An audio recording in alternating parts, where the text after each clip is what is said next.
Hey everyone, it's Heather Walker and welcome to the first edition of Phoenix Fusion. We are all done with the move. I'm here in my new kitchen in Scottsdale, Arizona, and it is Thanksgiving week.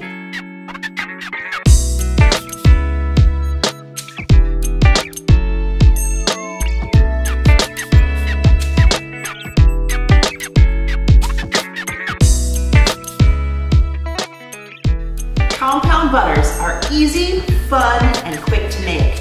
They can bring life to any boring holiday table. They're great with meats, breads, vegetables, and especially potatoes. So today, we're going to do 3 quick compound butters, 2 savory and 1 sweet.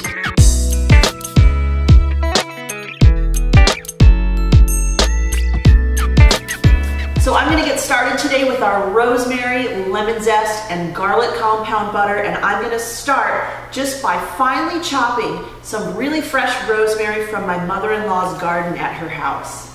And I'm just going to strip this right off of the stem by just pulling it backwards, and there it is, and then just chop it up real fine. That's good for that. I'm just going to scrape that over to the side there. And then I'm going to take 1 medium-sized clove of garlic, and then I'm going to chop that up really fine as well. And again, we're going to just mince this really nicely so that it's nice and super fine. Okay, now we're ready for our butter. Now this butter is really, really soft. You want to get this out of the refrigerator and let it sit for about 4 hours so that it's up to room temperature and it's really, really soft. Okay, so now I'm just gonna mash up my butter with a spoon a little bit just to spread it out. And there you can see I just kind of spread it out over the bottom of my bowl. And then I'm just gonna eyeball it. I'm just gonna add a pinch at a time. I'm just gonna coat it with rosemary here. And then put a coat of garlic in. And then I'm going to start to add my lemon zest. Now I'm probably only going to add about 1/4 of a lemon. And again, I'm going to start by under-seasoning this because you can always add more, but you can't go back. Okay, then I'm going to start to stir this up real good with my spoon. Make sure everything gets incorporated, and then I'll give it a taste just to see if we need to add more of something.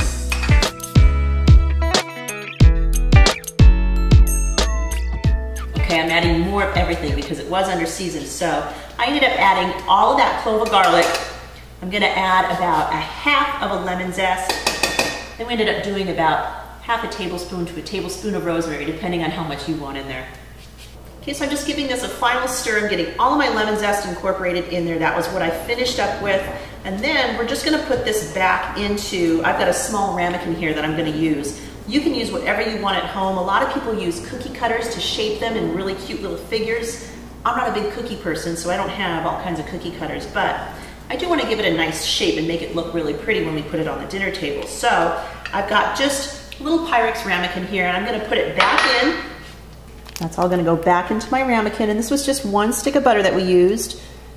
These recipes are all really easily doubled, just like that. And then this, of course, is going to be the bottom of it. Okay, that's done. So I'm just going to cover this up now with a little bit of plastic wrap. Then I'm going to place it in the refrigerator and just let it chill and take it out, and then we're ready to eat it. Okay, so let's get started on our second compound butter. Now this one is going to pair perfectly with my prime rib roast that I'm making just for my husband. He's been working so hard on our move out to Arizona. I really want to reward him with something very special. So to go with that, we're going to make a blue cheese, bacon, that's right, I said bacon, and chive compound butter.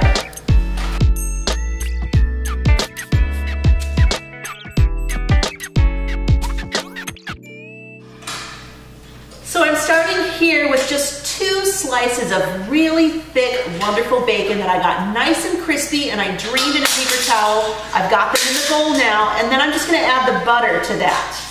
And again, this butter is super duper soft because it sat out overnight for me. And I'm just gonna mash this a bit again with my spoon. And then I'm going to add just about 2 teaspoons of finely chopped chives. This is going to give it a nice oniony flavor without overtaking the butter. I really want to be able to taste the blue cheese and the bacon in this. All right, now here I've got the star of the show for this one. This is just about maybe a tablespoon or a tablespoon and a half of blue cheese, and this is a really creamy one, so I'm gonna crumble this up and just make sure it all gets incorporated into my butter. Get all those crumbles in there. And then again, we're just gonna spoon this, get it nice and soft and incorporated. I've got nice texture with my bacon bits and my chives in there. Same thing that we did last time. I'm just gonna put this into a separate ramekin. I'm gonna cover it again with my saran wrap or my plastic wrap, and then I'm just gonna let it sit in the refrigerator and let all of those flavors get comfy and cozy until Thanksgiving morning.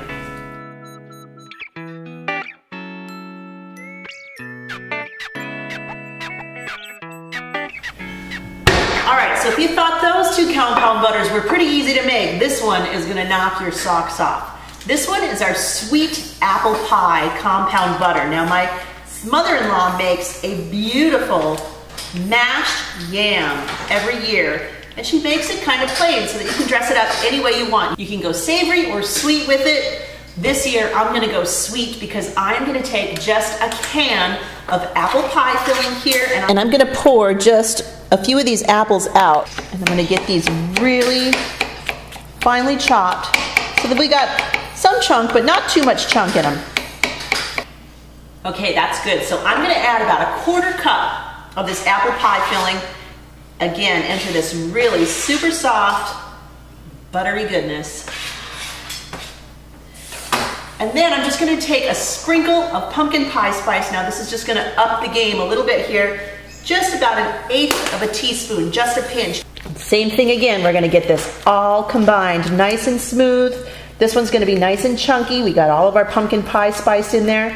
Just like the other two, we're gonna pour that into our ramekin, flatten it real nice, and then cover it with our plastic wrap until we're ready to eat it.